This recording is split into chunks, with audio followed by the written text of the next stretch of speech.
muy buenas tardes. Yo soy María Eugenia Claps Arenas, soy profesora investigadora de SESMECA, de la UNICACH, y les voy a presentar mi más reciente publicación. Es este libro, que se titula En busca de una opinión pública moderna, la producción hemerográfica de los españoles exiliados en Inglaterra y su apropiación por la prensa mexicana 1824-1827. Este libro acaba de aparecer en enero, es decir, es muy reciente, y este libro es pues mi investigación, digamos, de maestría, mi maestría en Historia de México, que hice hace ya más de 20 años en la Facultad de Filosofía y Letras. Y esta tesis quedó así, digamos, después de que la presenté, descansando décadas, pues, ¿no? 2 décadas. Y el año antepasado, se me ocurrió la posibilidad de retomar esta investigación y darle un giro, digamos, a partir de precisamente de la cuestión de la opinión pública, ¿no? Esta cuestión de la opinión pública que recientemente, pues, algunos colegas de Centroamérica, de El Salvador, por ejemplo, otros colegas españoles, colegas también de la propia UNAM en la Ciudad de México, del Colegio de México y de otras instituciones, han estado repensando esta problemática de los inicios, digamos, de la vida independiente hispanoamericana y de la necesidad que tienen los nuevos estados americanos de generar una opinión pública que les hiciera posible, digamos, debatir, pero debatir con conocimiento de causa, es decir, debatir con información, pues, los problemas a los que se estaban enfrentando las nuevas naciones, ¿no? Entonces, lo que yo hice en esta tesis de maestría y que me facilitó de alguna manera darle este giro a partir de la búsqueda de generar esta opinión pública, lo que yo hice fue revisar el impacto que tuvieron una serie de revistas literarias producidas en Londres entre los años de 1823 y 1827. Estas revistas literarias producidas en Londres y que realmente fueron destinadas a el público hispanoamericano. Entonces, los autores de esta producción fueron un grupo de liberales españoles que estaban, pues, realmente exiliados en Inglaterra y vivían, digamos, en Londres, en la capital inglesa, y un editor inglés, bueno, más bien residente en Inglaterra, pero de origen alemán, Rudolf Ackermann, contrata a este grupo de liberales españoles con el objeto de producir estas revistas literarias para el público hispanoamericano, ¿no? Entonces, a mí me interesó este proceso, ¿no?, de la elaboración de todo este material literario para Hispanoamérica, ¿no? ¿Cuál era la intención finalmente de por ejemplo, de este editor que residía en Londres, ¿no?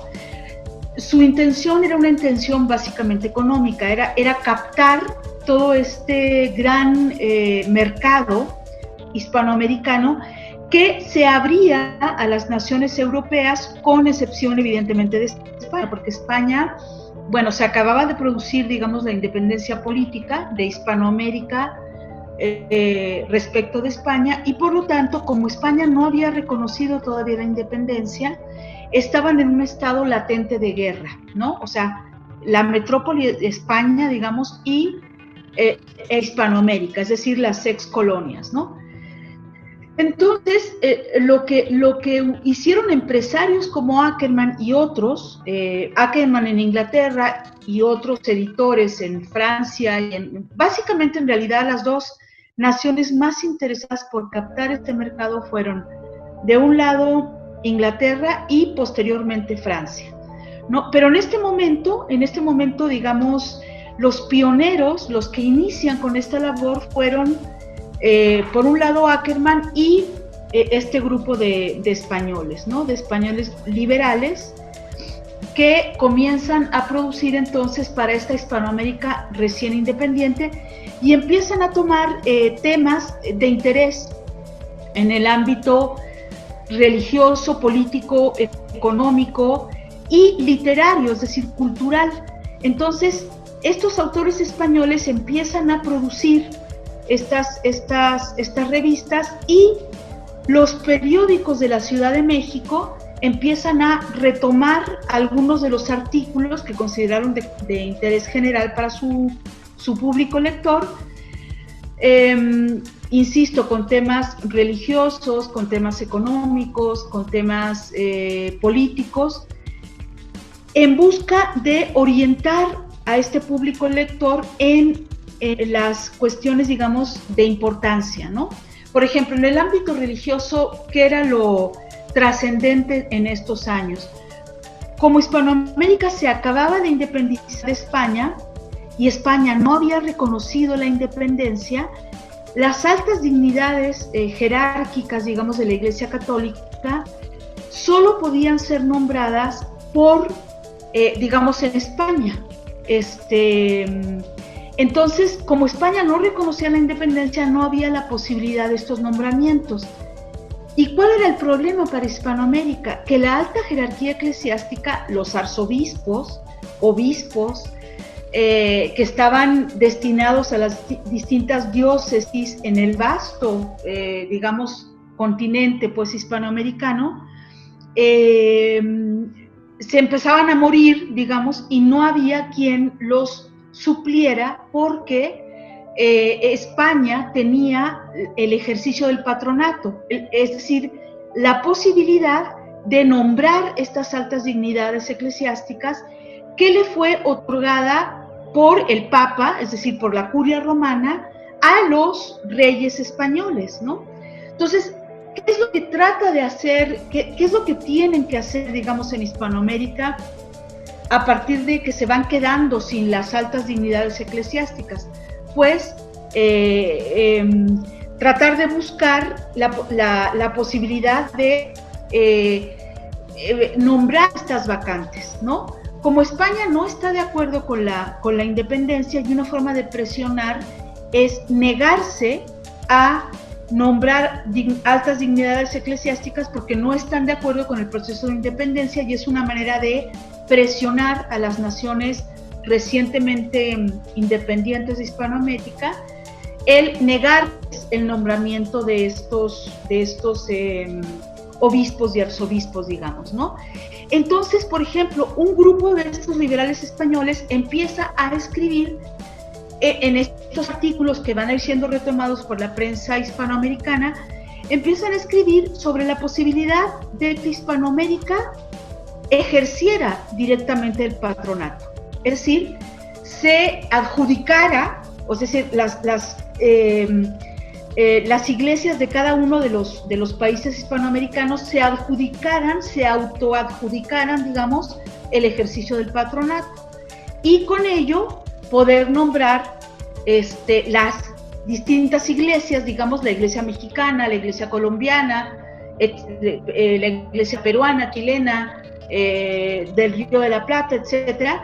Cada una de estas sedes, digamos, eclesiásticas, nombrar sus propias autoridades o dignidades eclesiásticas, ¿no?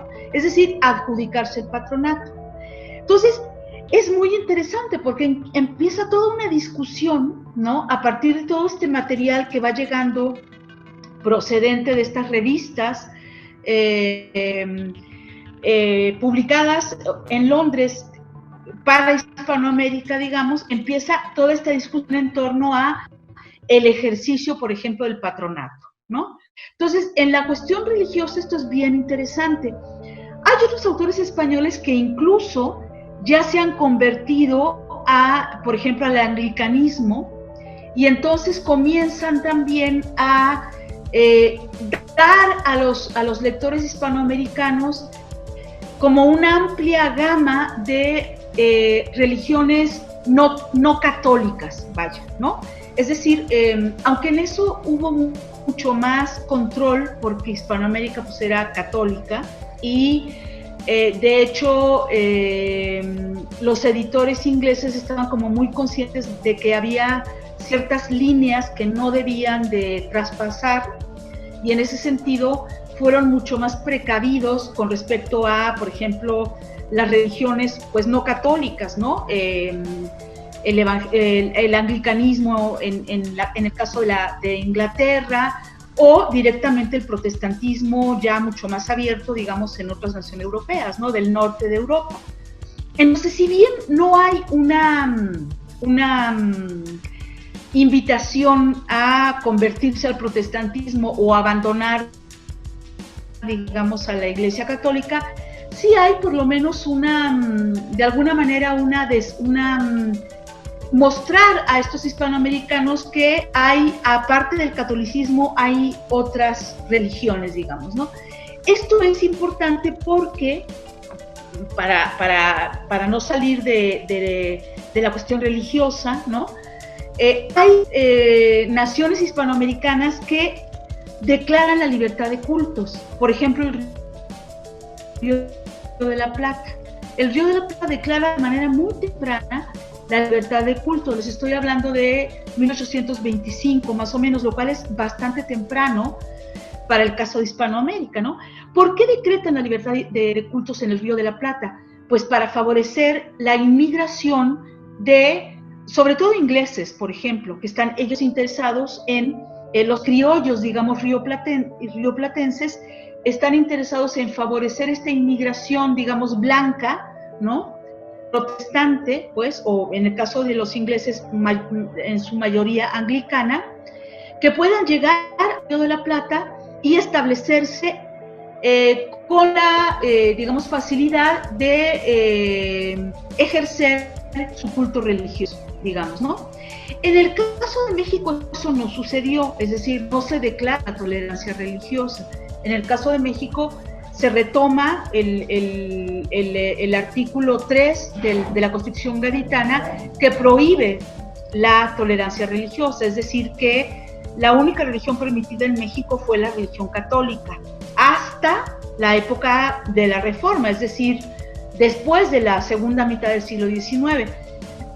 Entonces, si bien no todos los casos en Hispanoamérica, en los nuevos estados hispanoamericanos, declaran, por ejemplo, la libertad de cultos, como en el caso del Río de la Plata, de cualquier manera hay la entrada, pues, de toda una nueva concepción, incluso religiosa, ¿no? Es decir, el catolicismo no es la única religión, existen otras religiones, digamos, ¿no?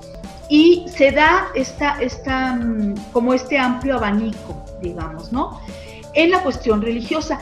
Pero para el caso, por ejemplo, de México, sí fue muy importante el que estos autores españoles comenzaran a, digamos, animar un poco a las autoridades eclesiásticas mexicanas en el sentido de ejercer ellas el patronato, de atribuirse el patronato que originalmente la Curia Romana acordó con los reyes católicos españoles, ¿no?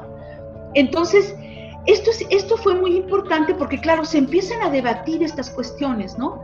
Es decir, de allí está la orientación que yo le di a este trabajo, en el sentido de crear una opinión pública que pudiera debatir estas cuestiones. ¿Y dónde se debatía? Estamos hablando de los años 20 del siglo XIX, ¿no? O sea, realmente era en los periódicos, en donde los grupos, evidentemente los grupos alfabetizados, ¿no? Y no solamente alfabetizados, sino con cierta injerencia, con cierta, digamos, capacidad de intervención en los círculos políticos, podían, digamos, generar, pues, o discutir estas nuevas materias, ¿no?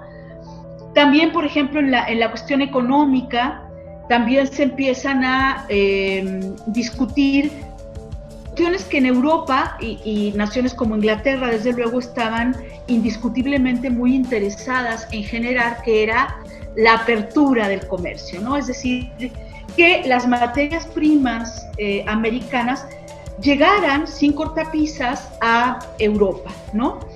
Es un interés muy importante de las nuevas, de las naciones europeas, que siempre habían tenido que lidiar con el monopolio español. Es decir, España, durante los 3 siglos de la colonia, se apropia de este comercio, ¿no? Entonces, de tal manera que los recursos, digamos, naturales hispanoamericanos, sobre todo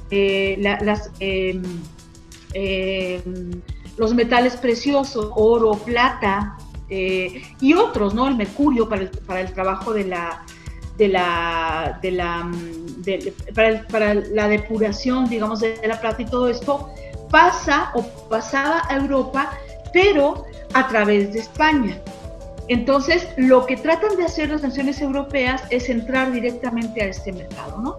La primera que lo hace es Inglaterra, y entonces todas estas revistas y estos artículos van en el sentido de que América o Hispanoamérica, digamos, las naciones hispanoamericanas, abran su mercado de tal manera que el intercambio sería, ¿no?, materias primas hispanoamericanas a las metrópolis europeas a cambio de productos manufacturados en estas naciones europeas para Hispanoamérica, ¿no?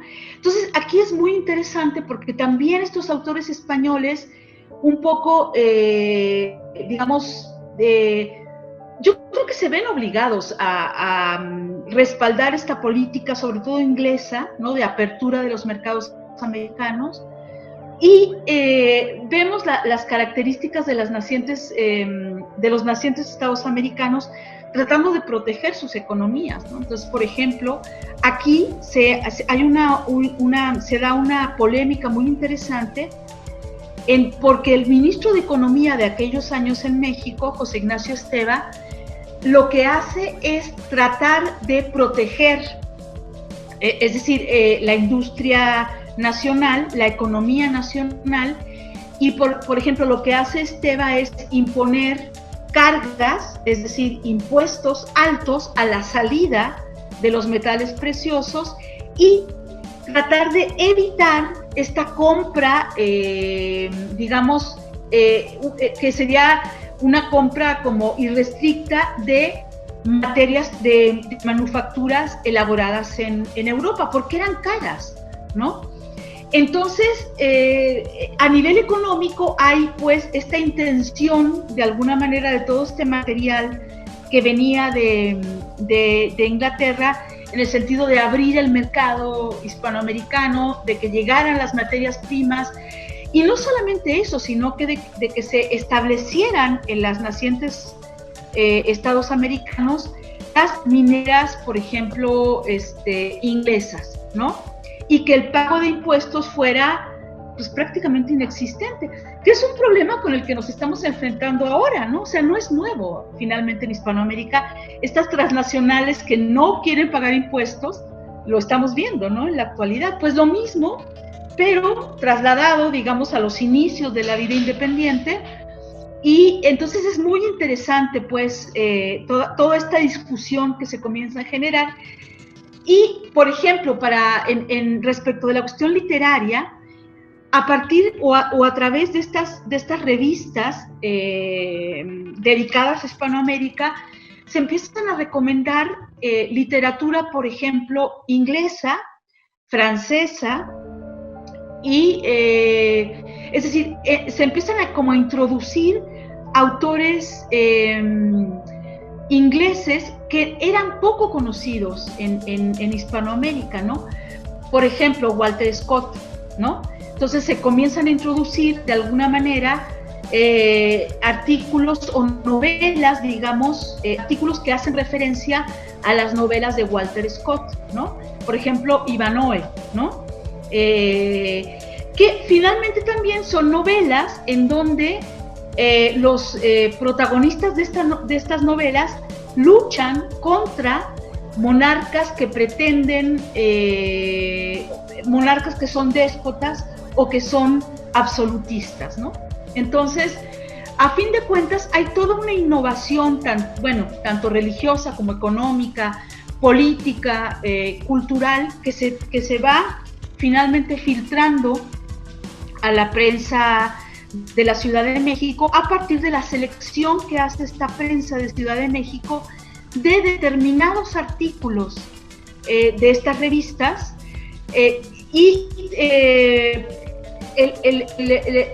digamos, el cariz que yo le estoy dando en este trabajo es el tratar de demostrar cómo finalmente todo este bagaje de artículos seleccionados por los periódicos capitalinos van a ir generando esta discusión, esta polémica no solamente en los periódicos, sino que también en el Congreso Nacional, ¿no? En el Congreso mexicano. Entonces, pues bueno, sería básicamente eso lo que contiene pues este libro, ¿no?